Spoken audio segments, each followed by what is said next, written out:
வாழ்க்கையில் சில சந்தர்ப்பங்களில் நாம் சில அவமானங்களை சந்திச்சே தீர வேண்டியிருக்கு. என்ன பண்ணுறது, காலம் அப்படி. அவமானப்படுறவங்க உடனே அடங்கி போய்டுறது தான் உலக வழக்கம். அவமானப்பட்டால் உடனே சீறி எழறவங்களும் உண்டு. ஆனால் அதையே ஒரு சவாலாக எடுத்துக்கிட்டு முன்னுக்கு வர்றவங்களும் சில பேர் இருக்கிறாங்க. அவங்க ரொம்ப அபூர்வம். இன்றைக்கி மனோதத்துவ நிபுணர்கள்லாம் என்ன சொல்கிறாங்க தெரியுமா? அவமானப்பட்டுட்டா உடனே அடங்கி போயிடக்கூடாதான். அதையே ஒரு சவாலாக எடுத்துக்கிட்டு மனசில் ஒரு வைராக்கியத்தோடு முயற்சி பண்ணினா வாழ்க்கையில் எல்லாரும் முன்னேறலாமா. அவமானங்கிறத நாம் வைராக்கியமாக மாற்றிக்கணும். அதுதான் வெற்றிக்கு வழி. ராமர் இந்த பூமியில் பிறந்ததே ஒரு வைராக்கியத்தினால தான் சார் அப்படின்னார் ஒருத்தர். எப்படிங்க அது அப்படின்னு கேட்டேன். அவர் சொன்னார், தசரதருக்கு ராமர் குழந்தையாக பிறக்கணும், அப்போ தான் இங்கே இருக்கிற கஷ்டங்கள்லாம் நீங்கும் அப்படின்னு சர்வ லோகமும் எதிர்பார்த்துக்கிட்டு இருக்குது. ஆனால் அவர் எப்போ பிறப்பார் அப்படின்னு யாருக்கும் தெரியல. அந்த காரியம் சீக்கிரம் நடக்கணுமே, அதுக்கு என்ன பண்ணுறது? நாரதர் வந்தார் ஒரு நாள் தசரதரை தேடி. தசரதா, உனக்கு ஒரு செய்தி தெரியுமான்னு ஆரம்பித்தார். அவர் எப்பவும் இப்படித்தானே ஆரம்பிக்கிறது வழக்கம். என்ன விஷயம்னு கேட்டார் தசரதர். தசரதா, நீ அடிக்கடி உன்னோட தேரில் ஏறிக்கிட்டு தேவலோகத்துக்கு போகிற, அங்கே போகிற வர்ற எல்லாம் பண்ணிகிட்ருக்க, எல்லாம் சரி. தேவலோகத்துலேயும் உன்னை நல்லபடியாக தான் வரவேற்கிறாங்க. தேவேந்திரன் உன்னை பிரியமாக அழைச்சிட்டு போய் தன்னுடைய அரியாசனத்திலேயே தனக்கு பக்கத்திலேயே உட்கார வைக்கிறான். நீயும் சந்தோஷமாக உட்காந்து பேசிவிட்டு வந்துடுற. ஆனால் நீ இங்கே வந்ததுக்கு அப்புறம் அங்கே என்ன நடக்குது தெரியுமா உனக்கு அப்படின்னாரான் நாரதர்.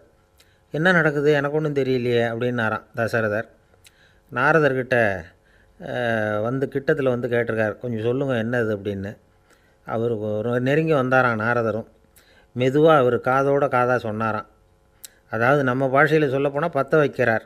நீ அங்கே தேவேந்திரங்கிட்ட உட்காந்து பேசிவிட்டு வந்த பிறகு நீ அங்கே உட்காந்துருந்த அரியாசனத்தை தண்ணி ஊற்றி கழுவி சுத்தப்படுத்துகிறாங்க. நீ என்ன அந்த அளவுக்கு சுத்தம் இல்லாத ஆளா? தினம் குளிக்காமையாக இருக்கிற அப்படின்னாராம். தசரதருக்கு இது ரொம்ப அவமானமாக போயிட்டுது. அப்படியே செய்கிறாங்க அப்படின்னாராம். ஆமாம், நீ வேணும்னா நான் சொல்கிறது உண்மையாக இல்லையா அப்படின்னு சோதனை பண்ணி பார்த்துக்கோ அப்படின்னாரான் நாரதர். உடனே தசரதர் இதுக்காகவே புறப்பட்டு தேவலோகம் போனார். அங்கே வழக்கம் போலவே இவரை கூப்பிட்டு உட்கார வச்சு பேசிக்கிட்டு இருந்தான் தேவேந்திரன். கொஞ்ச நேரம் பேசிக்கிட்டு இருந்துட்டு சரி நான் கிளம்புறேன்னு புறப்பட்டார். சரி, அவனும் வாசல் வரைக்கும் வழி அனுப்பி வச்சுட்டு உள்ளே போயிட்டான். தசரதர் வெளியில் கொஞ்சம் நேரம் மறைஞ்சி இருந்துட்டு மெதுவாக உள்ளே எட்டி பார்த்தார் என்ன நடக்குதுன்னு. நாரதர் சொன்னது உண்மைதான். தசரதர் உட்காந்துருந்த ஆசனத்தை அங்கே 2 தேவர்கள் கழுவி சுத்தப்படுத்திக்கிட்டு இருக்கிறாங்க. தசரதரால் இதை தாங்கிக்க முடியல. அவருக்கு ரொம்ப அவமானமாக போச்சு. நேராக கிடுகிடுன்னு தேவேந்திரங்கிட்டே போனார். நான் உட்காந்துருந்த இருக்கையை சுத்தம் பண்ணுறியே, நான் என்ன அந்த அளவுக்கு பாவியா அப்படின்னு கேட்டார். ரொம்ப கோபமாக கேட்டார். தசரதரே, மனுஷனுக்கு 3 கடன்கள் உண்டு. தேவ கடன், ரிஷி கடன், பித்ரு கடன். இதை தீர்க்காதவன் பாவியாகிறான். இதில் மகனை பெறுவதால் தான் பித்ரு கடன் தீரும். உனக்கு மகன் கிடையாது, அதனால் நீ பாவியாகிற. பாவி உட்காந்துருந்த இடம்ங்கிறதுனால அதை சுத்தம் செய்ய வேண்டியது எங்கள் கடமை அப்படின்னு நானும் தேவேந்திரன். இந்த இடத்துல தசரதருக்கு ஏற்பட்ட அவமானம் ஒரு வைராக்கியமாக மாறிச்சு. தேவேந்திரனே கேட்டுக்கோ, ஒரு மகனை பெற்ற பிறகு தான் இந்த சபையில் மறுபடியும் அடி எடுத்து வைப்பேன் அப்படின்னு சொல்லிவிட்டு போயிட்டாராம். போய் புத்திர காமேஷ்டி யாகம் பண்ணார். புத்திரர்கள் பிறந்தார்கள். இந்த கதையில் உள்ள கருத்து என்னென்னா, தேவேந்திரன் தசரதரை அப்படி அவமானப்படுத்தலைன்னா அவருக்கு இப்படி ஒரு வைராக்கியம் பிறந்திருக்குமா? யோசித்து பார்க்கணும். நமக்கு ஏற்படுகிற சில அவமானங்களையும் வைராக்கியமாக மாற்றிக்குவோம். அப்படி மாற்றிக்கிட்டோம்னா வாழ்க்கையில் முன்னேறலாம். நம்ம ஆளுங்க சில பேர் அவமானத்தை வைராக்கியமாக மாற்றிக்கிறது எப்படி தெரியுமா? நம்மக்கிட்ட ஒரு பையன் சொன்னான், எங்கள் அப்பா என்னை எல்லாருக்கும் முன்னாடி வச்சு திட்டிவிட்டார், பொறுப்பு இல்லாமல் ஊர் சுற்றுறேன்னு சொல்லி அவமானப்படுத்தி விட்டார். இனிமேல் நீ என் முகத்திலேயே முழிக்காதரா போடான்னு வேறு சொல்லிவிட்டார். எனக்கு ரோஷம் வந்துட்டுது. அந்த அவமானத்தை வைராக்கியமாக மாற்றிக்கிட்டேன். அன்னையிலேருந்து அவர் முகத்திலேயே முழிக்கிறது இல்லை அப்படின்னா. அப்படியான்னு கேட்டோம். ஆமாங்க, அவர் வீட்டில் இல்லாத நேரமாக பார்த்து உள்ளே சமையல் கட்டுக்கு போய் சாப்பிட்டுட்டு நைஸாக வெளியில் வந்துடுவேன் அப்படிங்கிறான் அவன். ஒரு ஊரில் ஒரு ராஜா இருந்தார். அவர் ஒரு பூனை வளர்த்தார். ரொம்ப செல்லமாக அவர் அந்த பூனையை வளர்த்தார். அவர் என்ன பண்ணுவார் தெரியுமா? இரவு நேரத்தில் அந்த பூனையோட தலையில் ஒரு விளக்கை வச்சுருவார். அந்த பூனை ரொம்ப ஜாக்கிரதையாக அந்த விளக்கு கீழே விழுந்துடாமல் பார்த்துக்கும். தலையை ஆட்டாமல் ரொம்ப நிதானமாக ராஜா பின்னாடி நடந்து போய்கிட்டே இருக்கும். அந்த விளக்கு வெளிச்சத்தில் எல்லா வேலைகளையும் செஞ்சுருவார். கையில் ஒரு விளக்கை தனியாக எடுத்துகிட்டு போக வேண்டிய அவசியமே இல்லை. விளக்கை தூக்கிட்டு போகிற வேலையை அந்த பூனை பார்த்துக்கும். அதனால் ராஜாவுக்கு அந்த பூனை மேலே ரொம்ப பிரியம்.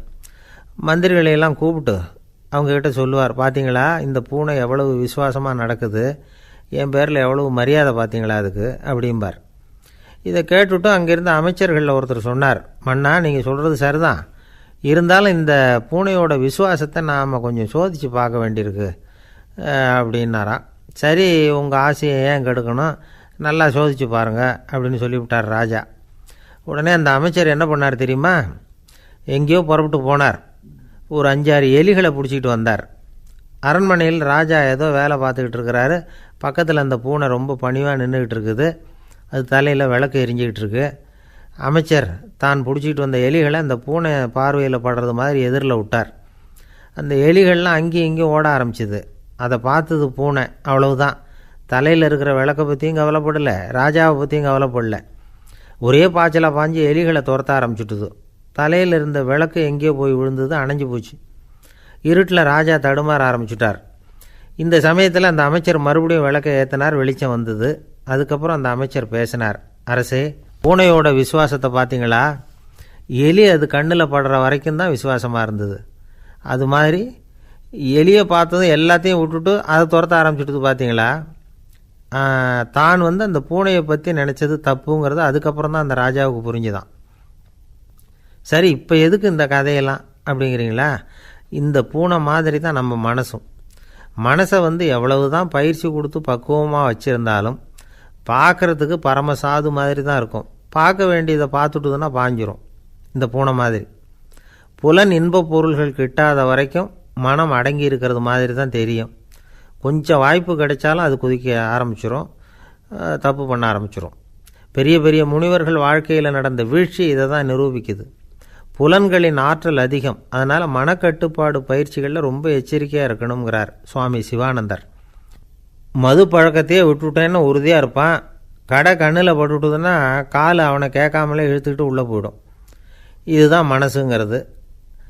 அதுதான் அந்த ராஜா வளர்த்த பூனை. நம்மால் ஒருத்தன் அந்த ராஜா பூனை தலையில் விளக்க வச்சது மாதிரி இவன் தன்னுடைய தலையிலேயே ஒரு விளக்கை ஏற்றி வச்சுக்கிட்டு என்னத்தையோ தேட ஆரம்பித்தான். தேடிக்கிட்டு இருக்கிறான். தலையை ஆட்டாமல் நிதானமாக நடந்து ரொம்ப நேரமாக தேடிகிட்டு இருக்கிறான். அந்த சமயம் அங்கே வந்த ஒருத்தர், என்னத்தை தேடுறீங்கன்னு கேட்டார். அதுதான் மறந்து போச்சு அப்படின்னு இழுத்தான். சரி, கொஞ்சம் இப்படி உட்காருங்க, ஞாபகம் வந்ததும் தேட ஆரம்பிக்கலாம் அப்படின்னார் அவர். இவன் கொஞ்ச நேரம் உட்காந்து யோசித்தான். அப்புறம் திடீர்னு எழுந்திரிச்சான். ஞாபகம் வந்துட்டுதுன்னா. என்னன்னு கேட்டார். எங்கள் வீட்டில் இருந்த விளக்கை எங்கே வச்சேன்னு தெரியல, அதை தான் தேடிக்கிட்டு இருக்கிறேன், ஏற்றி வைக்கலாம்னு பார்க்குறேன் அப்படின்னா. துருக்மேனியாவில் அஷ்காபாத் அப்படின்னு ஒரு நகரத்தில் ஒரு புவியியல் விஞ்ஞானி இருந்தார். அவர் ஒரு நாய்க்குட்டி வளர்த்தார். ஒரு நாள் முன்னிரவு நேரம் ஒரு மேஜைக்கு முன்னாடி உட்காந்து அந்த விஞ்ஞானி ஏதோ கணக்கு போட்டுக்கிட்டு இருக்கிறார். அவருக்கு ஒரு சின்ன பெண் குழந்தை, அது தொட்டிலில் தூங்கிட்டு இருக்குது. அந்த நாய்க்குட்டியும் ஒரு மூலையில் படுத்து அது பாட்டுக்கு தூங்கிட்டு இருந்தது. ஒரே அமைதி. அந்த நேரத்தில் திடீர்னு அந்த நாய்க்குட்டி துள்ளி எழுந்திரிச்சிது. நேராக குழந்தைகிட்ட ஓடிச்சு. அந்த குழந்தைய அது போட்டிருந்த ட்ரெஸ்ஸோடு சேர்த்து கவ்வி தூக்குச்சு. தூக்கிக்கிட்டு வாசல் பக்கம் ஓடிச்சு. நாய்க்குட்டி குழந்தைய கவ்வி தூக்க முடியுமாங்கிற சந்தேகம் உங்களுக்கு இல்லையா? நீங்கள் நம்ம ஊர் நாய்க்குட்டியவே பார்த்து பழக்கப்பட்டிருக்கீங்க. அதனால் நம்புறதுக்கு சிரமமாக இருக்கும். அந்த ஊர்லெலாம் அது ரொம்ப ஸ்ட்ராங்காக இருக்கும், ஒரு ஏதோ கண்ணுக்குட்டி மாதிரி இருக்கும். விஞ்ஞானி அதை பார்த்துட்டார். உடனே அந்த நாய்க்கு வெறி பிடிச்சிட்டுதுன்னு முடிவு பண்ணிவிட்டு தன்னோட கை துப்பாக்கி எடுத்துக்கிட்டு ஓடி வந்தார். அவர் வெளியில் நாய்க்குட்டி எங்கே அப்படின்னு பார்த்து தேடுறார். அந்த நேரத்தில் அந்த வீடு இடிஞ்சு விழுது. காரணம் பூமி அதிர்ச்சி. இப்படி பூமி அதிர்ச்சி உண்டாக போகுதுங்கிறது அந்த நாய்க்குட்டிக்கு முன்னாடியே தெரிஞ்சு போச்சு. அதுதான் குழந்தைய தூக்கிட்டு வெளியில் ஓடி வந்திருக்குது. அது மூலமாக அந்த குடும்பத்தையே காப்பாற்றிருக்குது அந்த நாய்க்குட்டி. இந்த சம்பவம் நடக்கிறதுக்கு 3 நாளைக்கு முன்னாடியே சில பிராணிகளுக்கு இப்படி நடக்க போகுதுங்கிறது தெரிஞ்சிருக்குதான். ஆமாம், அந்த நகரத்தில் 3 நாளைக்கு முன்னாடியே பாம்பு, பல்லி இதெல்லாம் அது தங்கியிருந்த வலையை விட்டு வெளியில் ஓடி வந்துட்டுது. அதே மாதிரி அங்கே இருந்த புறாவெல்லாம் பறந்து போயிடுச்சான். இதே மாதிரி யுகோஸ்லோவியாவில் கூட ஒரு நகரம், அங்கே ஒரு நாள் ராத்திரி ஒரு மிருக காட்சி சாலையில் திடீர்னு ஒரு பெரிய கலவரம், கூச்சல், குழப்பம். அங்கே இருந்த கழுதை, புலி, யானை, பறவை எல்லாம் கண்ணாபின்னான்னு கத்த ஆரம்பிச்சுட்டுது. நீர் யானை அதுக்குன்னு போடப்பட்டிருந்த தடுப்பையே தாண்டி குதித்து வெளியில் வந்துட்டு தான். மறுநாள் தான் எல்லாருக்கும் விஷயம் புரிஞ்சுது. அடுத்த நாள் காலையில் அங்கே பூமி அதிர்ச்சி உண்டாயிட்டுது. இப்போ பாருங்கள், அதாவது மனுஷனை போய் தீர்க்கதரிசி அது இதுன்னு சொல்லிகிட்டு இருக்கிறோம். இவனை விட அது பரவாயில்லைன்னு தோணுது. அதாவது மிருகங்கள் ஒன்று நடக்க போகுதுங்கிறத முன்னாடியே புரிஞ்சுக்குதே. சரி, இதெல்லாம் எப்படி அது முன்கூட்டி புரிஞ்சுக்குது? அதுதான் படைப்பு ரகசியம். அதை கண்டுபிடிக்கிறதுக்கு தான் மனுஷன் வந்து ஆராய்ச்சி பண்ணிகிட்டு இருக்கிறான். விஞ்ஞானிகளோட ஆராய்ச்சியெல்லாம் ஒரு பக்கம் இருக்கட்டும், வீட்டுக்குள்ளேயே சில ஆராய்ச்சி பண்ணி பாருங்களேன். இப்போ சில யோசனை சொல்லி அதை சோதனை பண்ணி பாருங்க அப்படின்னு ஒருத்தர் சொன்னாராம். அதாவது இப்போ மழை வருமா வராதா அப்படின்னு தெரிஞ்சுக்கணுமா, உடனே ஒரு பூனைக்குட்டி பின்னாடியே மெதுவாக போய் அது என்ன செய்யுதுன்னு கவனித்து பார்க்கணும். பூனைக்குட்டி தன்னோட பாதத்தினால சுகத்தில் வந்து அப்படி கீறிக்கிட்டு இருக்கும். அப்படி கீறினா கண்டிப்பாக மழை வரும். சில சமயம் பூனைக்குட்டி அப்படியே மல்லாந்து படுத்துக்கிட்டு பாதத்தை உயர தூக்கும், அப்படியும் இப்படியும் புரளும். இப்படி செஞ்சதுன்னா அன்னைக்கும் மழை இருக்காது. அதனால் முன்னாடி இருந்தது மழை வர்றதுக்கு அறிகுறி, இது மழை இல்லைங்கிறதுக்கு அறிகுறி. பறவைகள் பிராணிகள் இதுகளோட நடவடிக்கைகளை பார்த்துட்டு அதையெல்லாம் அடிப்படையாக வச்சு தான் காலநிலையை கண்டுபிடிக்கிற கருவிகளை கண்டுபிடிச்சிருக்கிறாங்க. வாத்து இருக்குல்ல, சில சமயம் தன்னோட அழகை தன்னோட இறகுகளில் அப்படியே புதைச்சிக்கும். அப்படி செஞ்சால் குளிர்காலம் வரப்போகுதுன்னு அர்த்தம். பருவநிலை குளிராக மாறப்போகுதுங்கிறதுக்கு இதுதான் அறிகுறி. சிட்டுக்குருவி இருக்குதுல்ல, அதெல்லாம் புழுதியில் உழுந்து புரளும், சிறகுகளை வந்து படபடன்னு அடிச்சுக்கும். அப்படி செஞ்சால் மழை வரப்போகுதுன்னு அர்த்தம். ஒன்று மட்டும் நாம் நல்லா தெரிஞ்சுக்கணும், இயற்கையின் சீற்றம்னு சொல்கிறோம் இல்லையா, இயற்கை ஏன் நம்ம மேலே கோவப்படுது? இயற்கையை நாம் அனுசரித்து போகிறதில்ல, அதனால் கோவப்படுது. காடுகளை அழிக்கப்படாது, விலங்குகளை கொல்லக்கூடாது, இயற்கை ஏற்படுத்தி வச்சுருக்கிற சமநிலையை கெடுக்கக்கூடாது. அதை புரிஞ்சுக்கிட்டு வாழ்ந்தோம்னா பூமியும் நடுங்காது, நாமளும் நடுங்க வேண்டிய அவசியம் இருக்காது. ஒருத்தர் இருந்தார், சாராய கடைக்கு போனாராம், நிறைய சாப்பிட்டார். அப்புறம் சொன்னார், இது ரொம்ப அற்புதமான சரக்கு போல் இருக்குது, உள்ளே போன உடனே இந்த பூமியே நடுங்கிறது மாதிரி இருக்குது எனக்கு அப்படின்னாராம். இதுக்கு கடைக்காரர் சொல்லியிருக்கார், நீங்கள் சாப்பிட்டது வெறும் பச்சை தண்ணி தாங்க, இப்போ ஏற்பட்டிருக்கிறது நிஜம் பூமி அதிர்ச்சி அப்படின்னாராம். பக்தின்னு சொல்கிறோம் இல்லையா, அது வந்து 3 வகைப்படும் அப்படிங்கிறார் ஒரு பெரியவர். அது என்ன 3 வகைன்னா, தெய்வ பக்தி, அடியார்கள் பக்தி, குரு பக்தி. அடியார் பக்தியை விட தெய்வ பக்தியை விட குரு பக்தி தான் ரொம்பவும் சிறந்ததுங்கிறார் அவர். தெய்வத்துக்கிட்ட செஞ்ச பாவம் குருநாதர்கிட்ட தீர்ந்துருமா, குருநாதர்கிட்ட செஞ்ச பாவம் தெய்வத்துக்கிட்ட போனாலும் தீராதான். இப்படி பெரியவங்கள்லாம் சொல்லி வச்சுருக்கிறாங்க. ஒரு காடு, அங்கே அயோத தௌமியர் அப்படின்னு ஒரு தபோதனர், அவர் பல மாணவர்களை ஒன்றா சேர்த்து ஒரு குருகுலம் நடத்திக்கிட்டு இருக்கிறார். பல தரப்பட்டவங்க பல திறப்பட்டவங்க மாணவர்கள் அதில் சேர்ந்து படிச்சுக்கிட்டு இருக்கிறாங்க. பாஞ்சால ராஜகுமாரன் ஒருத்தனும் அந்த குருகுலத்தில் சேர்ந்து படிச்சுக்கிட்டு இருக்கிறான். அவன் பேர் ஆருணி. பெரிய இடத்து புள்ள, இருந்தாலும் படுப்பில் ரொம்ப கெட்டிக்காரனாக இருந்தான். அவன் தான் அங்கே முதல் மாணவன். ஒரு நாள் குருநாதர் அந்த அரசகுமாரனை கூப்பிட்டார். நம்ம குருகுலத்துக்கு சொந்தமான வயலில் தண்ணீர் பெருகி வெள்ளம் வந்து பயிரை வந்து அழிக்குதான், அதனால் நீ போய் மடையை அடைச்சிட்டு வந்துடும் அப்படின்னார்.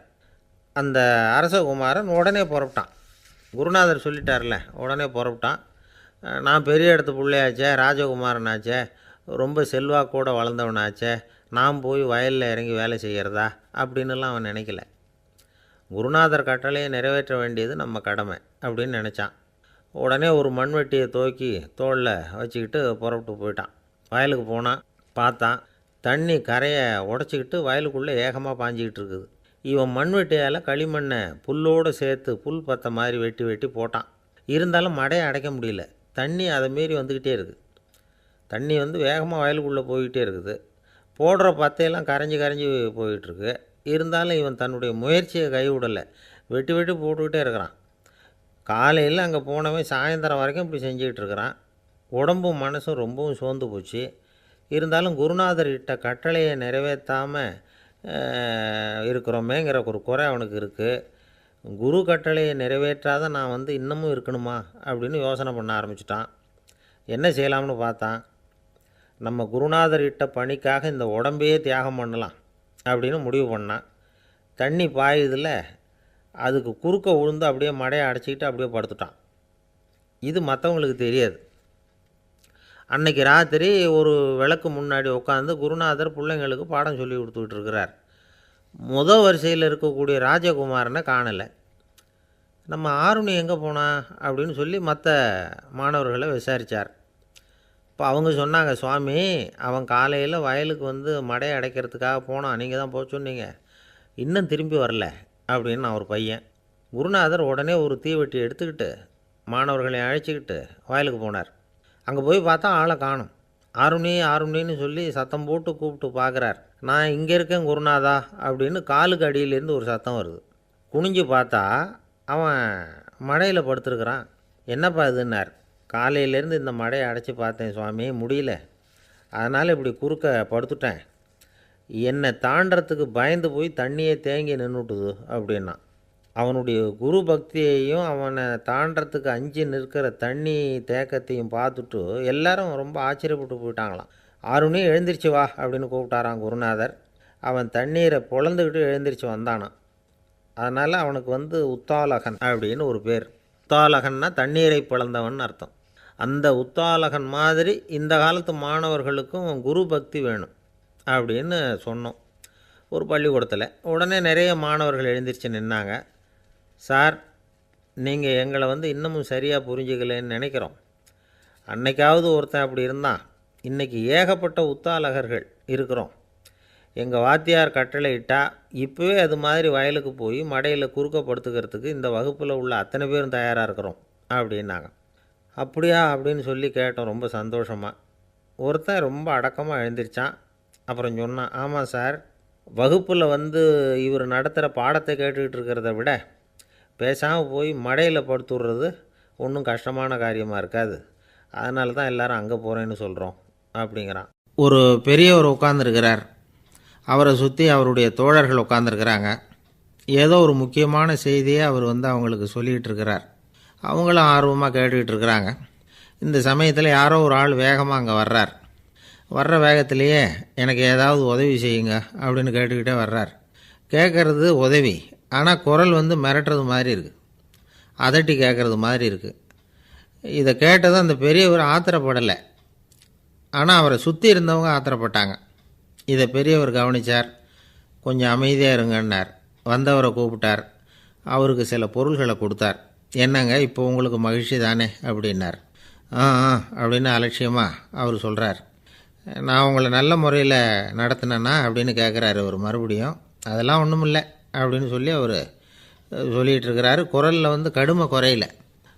சுற்றி இருந்தவங்களால் இதை பொறுத்துக்க முடியல. கோபத்தோடு அவரை நோக்கி நெருங்க ஆரம்பித்தாங்க. பெரியவர் அவங்களையெல்லாம் தடுத்து நிறுத்தினார். வந்தவரை வாங்க என்னோட அப்படின்னு சொல்லி அழைச்சிட்டு போனார். வீட்டுக்கு போனார். அங்கே போனதும் இன்னும் சில பொருள்களை எடுத்து அவர்கிட்ட கொடுத்தார். இப்போ திருப்தி தானே, நான் உங்ககிட்ட நல்ல முறையில் நடந்துக்கிட்டேனா அப்படின்னார். அவர் முகம் இப்போ தான் கொஞ்சம் மலர்ந்தது. ரொம்ப நன்றி, இறைவன் வந்து உங்கள் குடும்பத்துக்கு எல்லா நன்மைகளையும் செய்வான் அப்படின்னு சொன்னார். இதே வார்த்தைகளை என்னுடைய தோழர்கள்கிட்டே வந்து சொல்லிட்டீங்கன்னா அவங்க கோபம் தணிஞ்சிரும், வர முடியுமான்னார். கண்டிப்பாக வர்றேன் அப்படின்னாரு. மறுநாள் காலையில் அந்த இடத்துக்கு வந்தார். அதே மாதிரி சொல்லிவிட்டு அவர் போயிட்டார். தோழர்கள்லாம் ரொம்ப வியப்போடு பெரியவரை பார்த்தாங்க. அந்த பெரியவர் தான் நபிகள் நாயகம். அவர் சொன்னார், ஒருத்தன் ரொம்ப ஆசையாக ஒரு ஒட்டகத்தை வளர்த்துக்கிட்டு வந்தான். ஒரு நாள் அந்த ஒட்டகம் வந்து கயத்தை அறுத்துக்கிட்டு ஓடி போயிட்டுது. அக்கம் பக்கத்தில் இருக்கிறவங்கெல்லாம் அந்த ஒட்டகத்தை பிடிக்கிறதுக்கு முயற்சி பண்ணாங்க. அதை துரத்திக்கிட்டு ஓடினாங்க. ஒட்டகம் வந்து தாறுமாறாக ஓட ஆரம்பிச்சிது. இந்த சமயத்தில் ஒட்டகத்தை வளர்த்தவன் அங்கே ஓடி வந்தான். நீங்கள் அதை ஒன்றும் செய்ய வேணாம், விட்டுருங்க, அதோட சுபாவம் எனக்கு நல்லா தெரியும், அதை சுலபமாக என்னோடய வழிக்கு கொண்டுட்டு வந்துட முடியும், நான் பார்த்துக்கிறேன், விட்டுருங்கோ அப்படின்னா. எல்லோரும் விலகி போயிட்டாங்க. இவன் என்ன செஞ்சான் தெரியுமா? கொஞ்சம் புல்லை கையில் எடுத்துக்கிட்டு அந்த ஒட்டகத்தை நெருங்கினான். அவ்வளவுதான். அது ஓடி வந்து இவன் காலடியில் உட்காந்துக்கிட்டது. செல்லமாக அதை அப்படியே தடவி கொடுத்தான். முதுகில் ஏறி உட்காந்துக்கிட்டான். அது பாட்டுக்கு சாதுவாக நடந்து போகுது. இந்த கதையை நபிகள் நாயகம் தம்முடைய தோழர்களுக்கு சொல்கிறார். ஒட்டகத்தை மட்டும் இல்லை, சில மனிதர்களையும் கூட சில விதத்தில் அணுகி தான் அவர்களை வந்து சீர்திருத்த வேண்டியிருக்குது அப்படிங்கிறத அவங்களுக்கு உணர்த்தினார். இது ஒரு அழகான உளவியல் அணுகுமுறை. சில குடும்ப தலைவர்கள் கூட இந்த ஒட்டகம் மாதிரி நடந்துக்கிறது உண்டு, அப்புறம் அடங்கி போகிறதும் உண்டு. ஒரு குடும்பத் தலைவர் காலையில் எழுந்திரிச்சதுலேருந்து சத்தம் போட்டு கத்திக்கிட்டு இருப்பார். பக்கத்தில் இருந்தவங்கெல்லாம் ஓடி போய் சமாதானம் பண்ணி பார்த்தாங்க. அவர் ஓயறது மாதிரி தெரியல. கடைசியில் அவர் மனைவி வந்தாங்க. நீங்கள் எல்லாம் விலகி போயிடுங்க, அவர் சுபாவம் எனக்கு தெரியும், நான் பார்த்துக்கிறேன் அப்படின்னாங்க. சரின்னு எல்லோரும் போயிட்டாங்க. சாயந்தரமாக வந்து பார்க்குறாங்க, அவர் சத்தம் இல்லாமல் ஒரு மூலையில் உட்காந்துருக்கிறார். ரொம்ப சாதுவா. ஆச்சரியமாக இருந்தது. என்னம்மா பண்ணீங்கன்னு கேட்டாங்க. அது ஒன்றும் இல்லைங்க, ஒரு வேளை சாப்பாட்டை நிறுத்தினேன், பட்னி போட்டேன், அவ்வளவுதான் அப்படின்னாங்க அந்த அம்மா. ஒரு நண்பர் இருக்கார். எப்போ பார்த்தாலும் கையில் ஒரு புத்தகம் இருக்கும். புத்தகம் இல்லாமல் எங்கேயும் புறப்பட மாட்டார். எதுக்காக இப்படி எடுத்துகிட்டு போகிறீங்க அப்படின்னு கேட்டால், எனக்கு இது ஒரு நல்ல நண்பன் மாதிரி. இந்த காலத்தில் எங்கே போனாலும் காத்திருக்க வேண்டியிருக்கு. அது மாதிரி சமயத்தில் நான் வந்து நண்பன் கூட பேசிக்கிட்டு இருப்பேன் அப்படிம்பாரான். ஒருத்தர் ஒரு பெரிய அரச பதவியில் இருந்தார். அவர் பதவியிலேருந்து இறங்க வேண்டிய சூழ்நிலை. அரசு கொடுத்துருந்த வீட்டை விட்டுட்டு வெளியில் வர்றார். வரும்பொழுது 2 கையிலையும் 2 பெட்டியை எடுத்துகிட்டு வந்தாராம். சார், உங்களுடைய உடைமைகள் அப்படின்னு கேட்குறாங்க அங்கே இருந்த ஊழியர்கள். இவர் தன்னுடைய கையில் இருக்கிற பெட்டியை காட்டி, இதுதான் என்னுடைய சொத்து அப்படின்னாராம். ஒரு பெட்டியில் அவருடைய உடைகள், இன்னொரு பெட்டியில் அவர் விரும்பி படிக்கிற புத்தகங்கள். அவ்வளோதான். இதுதான் இருந்துதான். புத்தகம் படிக்கிறது வந்து மனசுக்கு நல்லதுங்கிறது நமக்கு தெரியும். புத்தக வாசிப்பு வந்து உடம்புக்கும் நல்லதுங்கிறாங்க. அது நமக்கு ஆச்சரியமாக தான் இருக்குது. ஒரு நபர் ஒரு வருஷத்தில் சராசரியாக 2000 பக்கங்களை படிச்சிருக்கணுமா, யுனெஸ்கோ பரிந்துரை. ஆனால் நம்ம நாட்டில் நாம் சராசரியாக படிக்கிறது 32 பக்கங்கள். அவ்வளவுதான். இவ்வளவுக்கு நம்ம நாட்டில் 6000த்துக்கும் மேற்பட்ட நாளேடுகள், 2000த்துக்கும் மேற்பட்ட இதழ்கள், மலர்கள், இவ்வளவு இருந்தும் சரியாக வரல. இந்த உலகத்தில் முதல் நூலகம் எங்கே எப்போ ஆரம்பமாச்சு தெரியுமா? கிமு 2500ஆம் ஆண்டில் அது ஆரம்பமாயிருக்குது. பாபிலோனியாவில் அமில் அணு அப்படிங்கிற அரசன் தான் நூலகத்தை உருவாக்கி இருக்கிறான். அப்போல்லாம் தாள் கிடையாது, களிமண் தான்.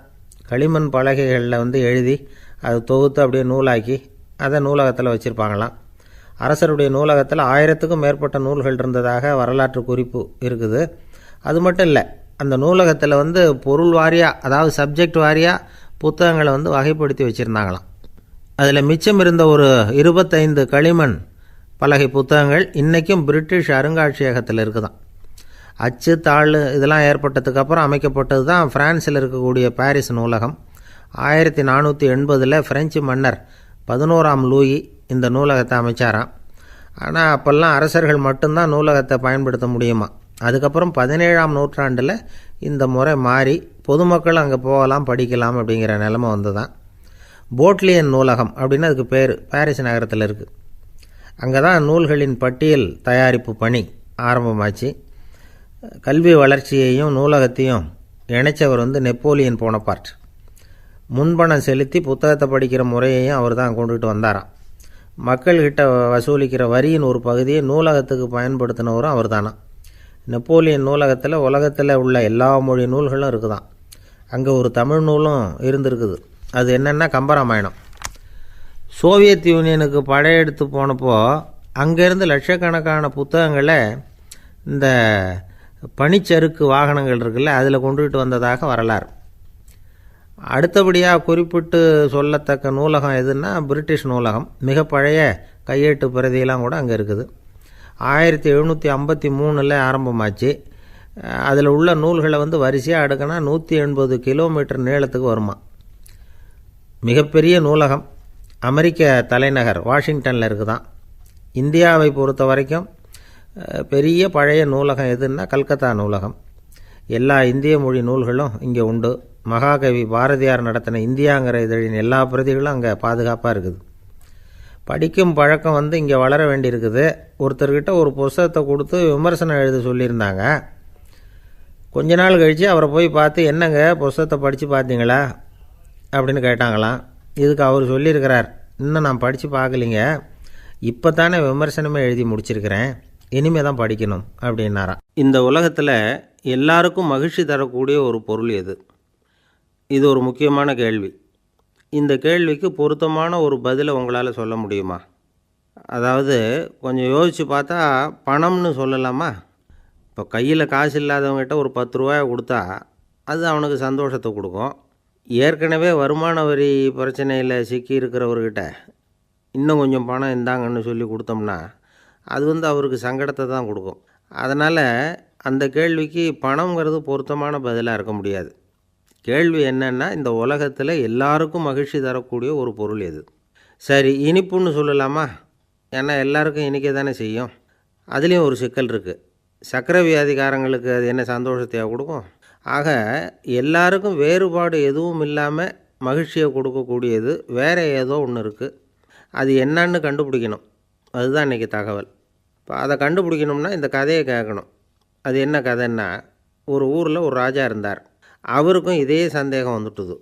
அதாவது எல்லாருக்கும் இன்பம் தரக்கூடிய பொருள் எது அப்படின்னு. இதுக்கு பதில் தெரிஞ்சுக்கிறதுக்கு ஆசைப்பட்டார்.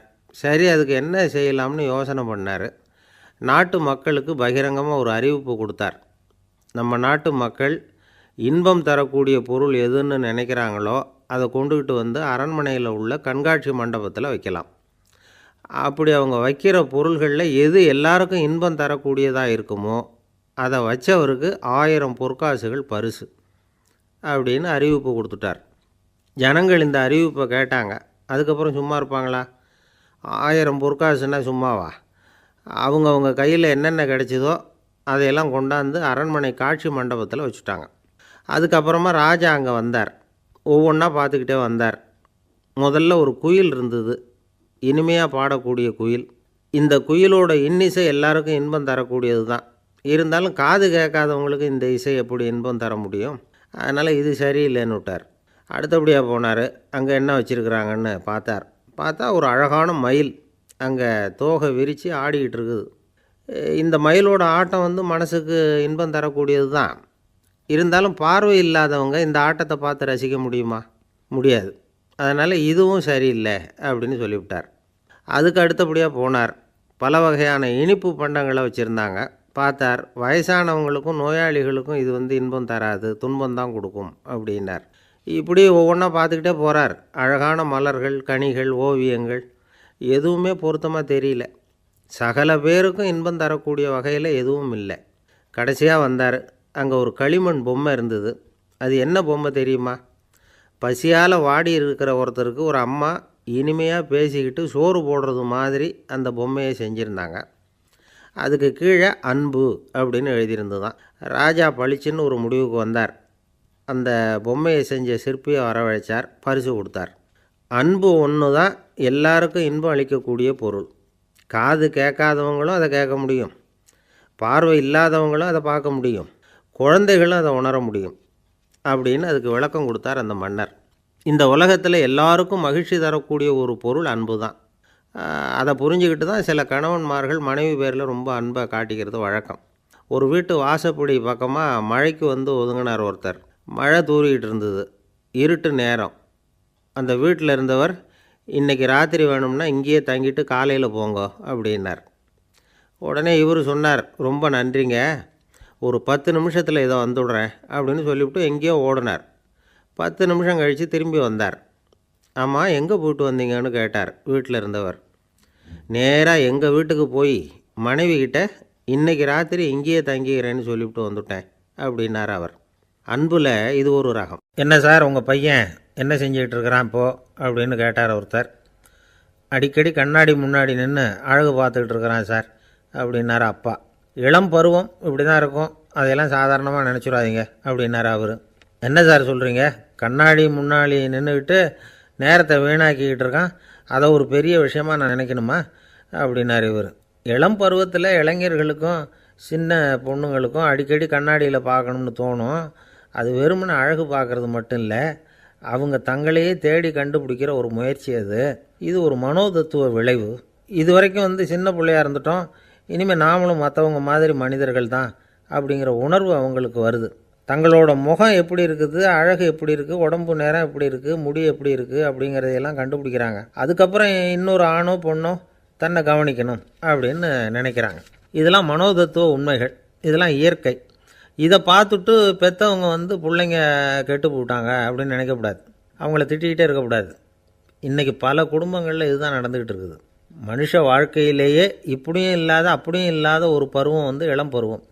13லேருந்து 19 வயசுக்கு உட்பட்ட ஆண்கள் பெண்கள் இந்த வகையை சேர்ந்தவங்க, டீனேஜ் குரூப்.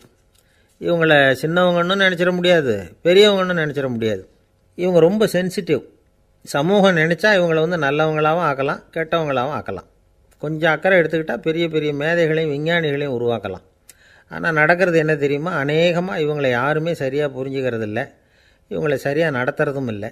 இது வரைக்கும் நாம் சொல்கிறத கேட்டுக்கிட்டு இருந்தான், இப்போல்லாம் அவன் இஷ்டத்துக்கு நடக்க ஆரம்பிச்சிட்டான் அப்படின்னு வருத்தப்படுற பெற்றோர்கள் அதிகம். இது வருத்தப்படுற விஷயம் இல்லை, சந்தோஷப்பட வேண்டிய விஷயம். உங்கள் புள்ள சொந்தமாக யோசிக்க ஆரம்பிக்கிறதும் நடந்துக்க ஆரம்பிக்கிறதும் ஒரு தப்பான விஷயமா? அவன் கடைசி வரைக்கும் உங்கள் பேச்சையே கேட்டுக்கிட்டு இருக்கணுங்கிறது என்ன நியாயம்? இன்றைக்கி இளைஞர்களை பெரியவங்க தப்பாக புரிஞ்சுக்கிட்டு தவறாக நடத்துறதுனால தான் அவங்களுக்கு வெறுப்பு, எரிச்சல், மனக்கசப்பு எல்லாம் உண்டாகுது. பெற்றவங்க சரியாக மதிக்கிறது இல்லை அப்படிங்கிற ஒரே காரணத்தினாலேயே வீணாக போகிற பிள்ளைங்க இன்றைக்கி அதிகம். சரி, பெற்றவங்களுக்கு இன்றைக்கி என்ன தான் புத்தி சொல்ல வர்றீங்க அப்படின்னு கேட்குறீங்களா? நாம் எதையும் சொல்ல வரல, ஆனால் அது சம்பந்தமான சில நிபுணர்கள் சொல்லியிருக்கிறத உங்கள் காதில் போட்டு வைக்கலாம். அது என்னென்னா, பிள்ளைங்க கிட்ட அன்பு செலுத்துங்க. குழந்தையாக இருந்தப்போ எவ்வளவு பாசமாக இருந்தீங்க, வளர வளர அதை ஏன் குறைச்சிக்கிறீங்க? பெற்றவங்களின் அன்பான வார்த்தைகளுக்கு ஏங்குறவங்க தான் இன்றைய இளைஞர்கள். அவங்க எதை சொன்னாலும் அதை அக்கறையாக காது கொடுத்து கேளுங்க, அலட்சியப்படுத்தாதீங்க. அவங்க விரும்புகிறது உங்கள்கிட்டேருந்து ஒரு மதிப்பு, மரியாதை, அங்கீகாரம், இவ்வளவு தான். அவங்க அவங்களாவே முடிவுகள் எடுக்கட்டும், அதுக்கு நீங்கள் உதவியாக இருங்க, அது போதும். மற்றவங்க முன்னாடி, முக்கியமாக அவங்க நண்பர்கள் முன்னாடி அவங்கள பற்றி மட்டமாக பேசாதீங்க. அவங்கக்கிட்ட பொய் சொல்லக்கூடாது. நீங்கள் சொன்னது பொய்ன்னு தெரிஞ்சு போச்சுன்னா உங்கள் பேரில் அவங்களுக்கு இருக்கிற மதிப்பு போயிடும், நம்பிக்கை போயிடும். அவங்களுக்கு முன்னாடி நீங்கள் சண்டை போடக்கூடாது. உங்கள் பிள்ளைய எப்பவும் இன்னொரு பிள்ளையோட ஒப்பிட்டு பேசுகிற வேலையே வேணாம். கூட பிறந்த மற்றவங்களோட கூட ஒப்பிடக்கூடாது. இப்படி செஞ்சால் அவன் உங்ககிட்டையும் பிரியமாக இருக்க மாட்டான், அவங்ககிட்டையும் பிரியமாக இருக்க மாட்டான். புள்ளை எங்கே போகிறான், என்ன பண்ணுறான் அப்படின்லாம் துப்பறிஞ்சிக்கிட்டு இருக்கக்கூடாது. இளைஞர்கள் தனிமையை விரும்புகிறவங்க. அவங்கள பெட்டியில் வச்சு மூடி பாதுகாக்கணும்னு நினைக்கக்கூடாது. அவங்கள எப்படி பாதுகாக்கிறது அப்படிங்கிறது அவங்களுக்கே தெரியும். உங்கள் புள்ளை எப்படி நடந்துக்கணும்னு நீங்கள் எதிர்பார்க்குறீங்களோ அது மாதிரி நீங்கள் நடந்து காட்டுங்க, அது போதும். ஒரு வீட்டில் அப்பாவும் அம்மாவும் பேசிக்கிட்டு இருக்கிறாங்க. என்னங்க, நம்ம பொண்ணு பெரியவளாயிட்டா, அடிக்கடி கண்ணாடி முன்னாடி போய் நின்றுக்கிட்டு இருக்கிறா, சீக்கிரமாக ஒரு பையனை பார்த்து கல்யாணத்தை முடிக்காமல் இப்படி மசன்னு கல் மாதிரி உட்காந்துருக்குறீங்களே அப்படின்னு சத்தம் போட்டாங்க அந்த அம்மா. அவசரப்படாத, பார்க்குறதுக்கு கண்ணுக்கு அழகாக லட்சணமாக புத்திசாலியாக ஒரு பையன் கிடைக்க வேணாமா, அதுதான் பார்த்துக்கிட்டு இருக்கிறேன் அப்படின்னார் அப்பா. இதுக்கு அந்த அம்மா சொல்கிறாங்க, எங்கள் அப்பா இப்படியெல்லாம் நினச்சிக்கிட்டு இருந்திருந்தா எனக்கு கல்யாணமே ஆகிருக்காது தெரியுமா அப்படின்னாங்களாம். ஒரு ஆள் இருந்தான், நிறைய பணம் சம்பாதிச்சான், ஆனால் செலவு பண்ண மனசு வரல, கருமி. அவன் என்ன பண்ணான், சேர்த்த பணம் பூராவையும் ஒரு மரத்தடியில் புதைச்சி வச்சுருந்தான். வாரத்துக்கு ஒரு தடவை அந்த மரத்தடிக்கு வருவான், புதைச்ச இடத்த ஆவலோடு பார்த்துக்கிட்டு இருப்பான், அதுக்கப்புறம் போயிடுவான், அவ்வளவுதான். ஒரு நாள் ஒரு திருடன் வந்தான், இவன் புதைச்சி வச்சுருந்ததெல்லாம் எடுத்துகிட்டு போட்டான். இது தெரிஞ்சு போச்சு. அந்த கருமி புலம்ப ஆரம்பிச்சிட்டான். இவன் புலம்பலை கேட்டதும் அக்கம் பக்கத்தில் இருந்தவங்கெல்லாம் ஓடி வந்தாங்க. என்ன விஷயம்னு விசாரித்தாங்க. இவன் சொன்னான். ஒரு பெரியவர் கேட்டார், ஏன்ப்பா வாரம் இந்த இடத்த பார்க்குறதாக சொன்னியே, எப்போவாவது இதில் இருக்கிற பணத்தை எடுத்து செலவு பண்ணியிருக்கியா அப்படின்னு கேட்டார். நான் அப்பப்போ அதை பார்க்குறது தான் வழக்கம், அதை தொட்டதே இல்லைன்னு அவன். சரி, அப்படின்னா இப்போவும் நீ அதே மாதிரி வாரம் ஒரு தடவை இந்த இடத்த பார்த்துட்டு போகலாமே அப்படின்னாராம் அந்த பெரியவர். அதுவும் சரிதானே, எவ்வளவு காலமானாலும் அவன் அந்த பணத்தை எடுத்து செலவு பண்ண போகிறதில்ல. அப்படி இருக்கிறப்ப உள்ளே பணம் இருந்தாலும் ஒன்று தான், இல்லாமல் போனாலும் ஒன்று தான். இதிலேருந்து என்ன புரியுதுன்னா, ஒருத்தர்கிட்ட இருக்கிற பணத்தை கொண்டு அவர் பணக்காரரா ஏழையா அப்படின்னு முடிவு செய்கிறது சரியில்லை. அந்த செல்வத்தை அனுபவிக்கிற திறன், பயன்படுத்துகிற திறன், அதை வச்சு தான் அவர் ஏழையா பணக்காரரா அப்படிங்கிறத நிர்ணயம் பண்ணணும், அதுதான் சரி. செலவு பண்ண தெரியாதவன் சேகரம் பண்ணிகிட்டே இருக்கிறதுனால என்ன பிரயோஜனம்? தலைமுடியே இல்லாதவன் தாராளமாக சீப்புகளை வாங்கி சேகரம் பண்ணுறது மாதிரி தானே இது. சில சமயம் செலவு பண்ண நாம் தயாராக இருந்தால் கூட அந்த செல்வம் நமக்கு பயன்படுறதில்ல. அரேபியாவில் ஒரு நகை வியாபாரி விலை உயர்ந்த முத்துக்களை எல்லாம் அவர் வச்சு வியாபாரம் பண்ணிகிட்டு இருந்தார். அவர் ஒரு சமயம் ஒரு பாலைவனம் வழியாக போயிட்டுருக்கிறார் ஒட்டகத்தில். அப்போது திடீர்னு கடுமையான புயல் வீச ஆரம்பிச்சுட்டுது. திசை தவறி இவர் எங்கேயோ வந்துட்டார். கூட வந்தவங்களையும் காணலை, எங்கே போனாங்களோ தெரியல. இவர் ரொம்ப பயந்து போய் அங்கே எங்கேயுமா அலைஞ்சு திரியிறார், வழியே தெரியல. பசி கடுமையாயிட்டுது. ஒட்டகத்து முதுகில் ஒரு மூட்டை இருந்தது, அதை பிரித்து பார்த்தார். உள்ளே ஏதாவது இருக்கான்னு தேடி பார்க்குறார். அது வரைக்கும் கண்ணில் தட்டுப்படாத அபூர்வமான ஒரு பை கண்ணில் பட்டுது. ஆஹா, அதில் ஏதாவது சாப்பிட்றதுக்கு இருக்கும் அப்படின்னு நினச்சி ஆவலாக அதை பிரித்து பார்க்குறார். அந்த பையில் விலை உயர்ந்த முத்துக்கள் நிறைய இருந்துதான். அப்போ தான் அவர் நினச்சாராம், விலை உயர்ந்த முத்துக்கள் கூட சாப்பிட்றதுக்கு உணவாக முடியாது அப்படிங்கிறத புரிஞ்சுக்கிட்டாராம். எந்த நேரத்தில் எது நமக்கு தேவையோ அது நமக்கு தாராளமாக கிடைக்கணும். அப்படி அது கிடைக்கிறதுக்கு நம்மக்கிட்ட இருக்கிற செல்வம் பயன்படணும். அது நமக்கும் பயன்படலாம், நம்ம மூலமாக அடுத்தவங்களுக்கும் பயன்படலாம். அதுதான் செல்வத்தின் பயன். ஒரு மரத்தடியில் ஒருத்தன் உட்காந்து அழுதுகிட்டு இருந்தான். அந்த பக்கமாக வந்த இன்னொருத்தன் ஏப்பா அழுதுகிட்டு இருக்கிறேன்னு கேட்டான். இந்த இடத்துல தான் பூமிக்கு அடியில் பணம் இருக்குது, புதைச்ச இடம் தெரியல, அதான் அழறேன் அப்படின்னா. நல்லா ஞாபகப்படுத்தி பாரு, எந்த இடத்துல புதைச்ச அப்படின்னு கேட்டான் இவன். அது எப்படி எனக்கு தெரியும், புதைச்சி வச்சிருக்கிறவன் நான் இல்லையே, எங்கள் எதிர்த்த வீட்டுக்காரன் அப்படின்னானா இவன். ஒருத்தர் ரொம்ப அவசரமாக வந்தார். சார், மனுஷன் நிம்மதியாக இருக்கிறதுக்கு என்ன வழின்னு கேட்டார். சீக்கிரமாக ஒரு கல்யாணத்தை பண்ணிங்க, எல்லாம் சரியாக போடும் அப்படின்னோம். அவர் ஒரு மாதிரியாக பார்த்தார். ஏற்கனவே எனக்கு கல்யாணம் ஆகிட்டுது சார், அதனால தானே நிம்மதியாக இருக்கிறதுக்கு வழி கேட்குறேன் அப்படின்னார். சரி, இவர் ஒரு மாதிரியான கேஸ் அப்படின்னு நினச்சிக்கிட்டு நம்மக்கிட்ட இருந்த ஒரு சின்ன புத்தகத்தை அவர்கிட்ட தூக்கி கொடுத்தோம். இதை படித்து பாருங்கன்னு. கல்யாணத்துக்கு பிறகும் சந்தோஷமாக இருக்கிறதுக்கு என்ன வழி அப்படிங்கிற கேள்விக்கு அந்த புத்தகத்தில் விளக்கம் இருந்தது. கணவன் மனைவிக்குள்ளே சிக்கல் வராமல் இருக்கிறதுக்கு அதில் சில வழிகளை சொல்லி கொடுத்துருக்குறாங்க. அதெல்லாம் என்னென்ன அப்படிங்கிறத இப்போ பார்க்கலாமா? குடும்பம்னு இருந்தால் கோபம் வரதான் செய்யும். அது வந்துட்டு போகட்டும், பரவாயில்ல. ஆனால் அந்த கோபம் ஒரே நேரத்தில் 2 பேருக்கும் வந்துடாமல் பார்த்துக்கணும். ஒரு சமயத்தில் யாராவது ஒருத்தர் தான் கோபப்படணும், அடுத்தவங்க அமைதியாக இருக்கணும். அதுக்கப்புறம் இவர் அமைதியான உடனே அவங்க ஆரம்பிச்சிக்கலாம்.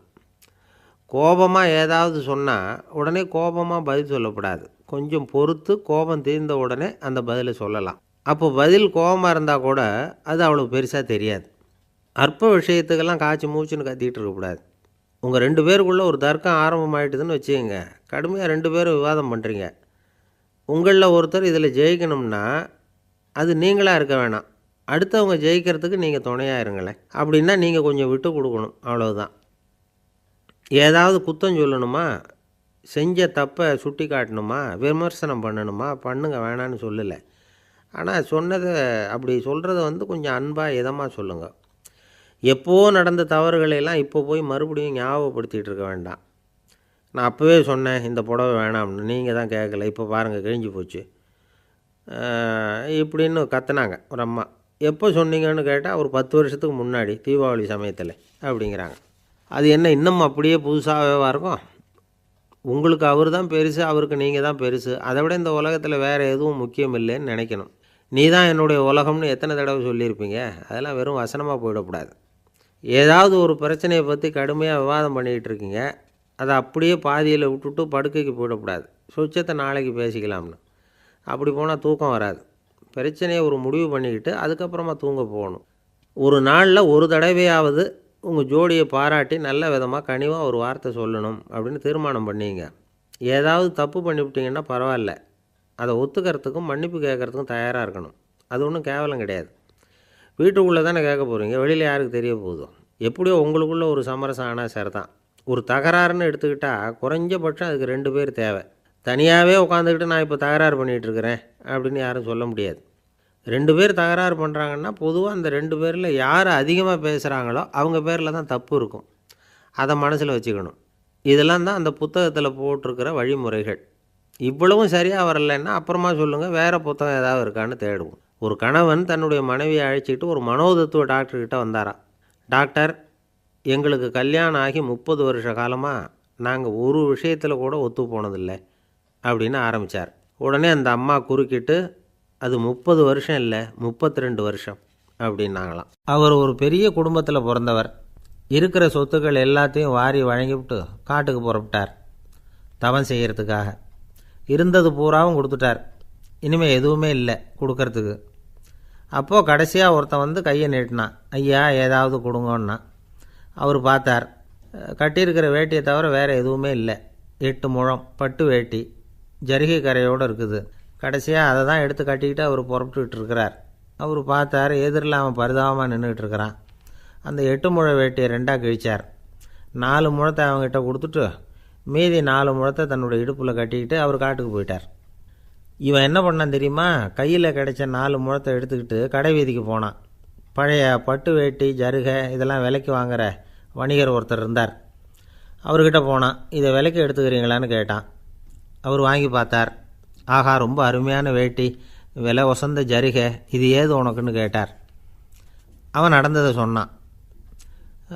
அப்படின்னா ஒன்று செய், இந்த வேட்டியோட இன்னொரு பாதியையும் மெதுவாக வாங்கிட்டு வந்துரு, உனக்கு நிறைய பணம் தரேன் அப்படின்னார் அந்த வணிகர். இவன் கொஞ்சம் யோசனை பண்ணி பார்த்தான். கொஞ்சம் இருங்க, தான் வந்துவிடுறேன் அப்படின்னு சொல்லிவிட்டு நேராக காட்டுக்கு போனான். அவர் எங்கே இருக்காருன்னு தேடி கண்டுபிடிச்சான். அவர் ஒரு இடத்துல தவக்கோலத்தில் இருக்கிறார். கட்டியிருந்த இடைவேட்டியும் அவரை அறியாமலே நழுவி கீழே விழுந்து கிடக்குது. இவனுக்கு ரொம்ப வசதியாக போச்சு. அவரை கேட்க வேண்டிய அவசியமே இல்லை. மெதுவாக சத்தம் போடாமல் அடிமேல் அடி வச்சு நெருங்கினான். அவர் கண்ணை மூடிக்கிட்டு அவர் பாட்டு நின்றுக்கிட்டு இருக்கார். இவன் மெதுவாக போய் கீழே கிடந்த அந்த துணியை எடுத்துக்கிட்டு சத்தம் போடாமல் திரும்பி நடந்தான். அப்படி கொஞ்சம் தூரம் நடந்திருப்பான். அப்படி ஓட ஆரம்பிக்கிற சமயத்தில் அவன் காலில் கீழே கிடந்த முள் ஒன்று நறுக்குன்னு தைச்சி விட்டுது. வலி தாங்க முடியாமல் அம்மான்னு கத்திவிட்டான். இந்த சத்தத்தினால கண்ணை மூடி நின்றுக்கிட்டு இருந்த அவர் தவம் கலைஞ்சிது. மெதுவாக கண்ணை திறந்து பார்க்குறார். தன் இடையில் இருந்த வேட்டி அவன் கையில் இருக்குது. இப்போது அவர் நினைக்கிறாராம், இந்த வேட்டி மேலே நான் வச்ச ஆசை அல்லவா அவனை திருடன் ஆக்கிவிட்டுது அப்படின்னு நினச்சாரான். இது எப்பேற்பட்ட மனநிலைங்கிறத கொஞ்சம் யோசிச்சு பாருங்கள். தான் ஒரு பொருள் மேலே வைத்த பற்று இன்னொரு மனிதன் திருடனாக ஆகிறதுக்கு காரணமாக ஆயிட்டுதே அப்படின்னு நினைக்கிறார். அப்படி நினச்ச அவர் யார் தெரியுமா? அவர் தான் மகாவீரர். இழந்துட்டேங்கிறியே, நீ என்னத்தை கொண்டு வந்த இங்கே இழக்கிறதுக்கு? நீ என்னத்தை உண்டாக்குன இது அழிஞ்சுட்டுதுன்னு சொல்கிறதுக்கு? இது அவருடைய சிந்தனை.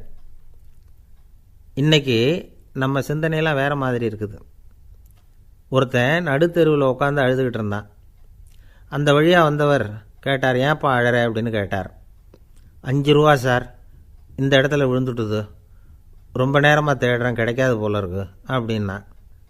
எப்போ தொலைஞ்சுது அப்படின்னு கேட்டார். அது எனக்கு தெரியாது சார், பணத்தை தொலைச்சவன் தேடி பார்த்துட்டு போயிட்டான், நான் அவனுக்கு பின்னாடி தேட வந்தவன் அப்படின்னு சொல்லிவிட்டு மறுபடியும் தேட ஆரம்பித்தானான்.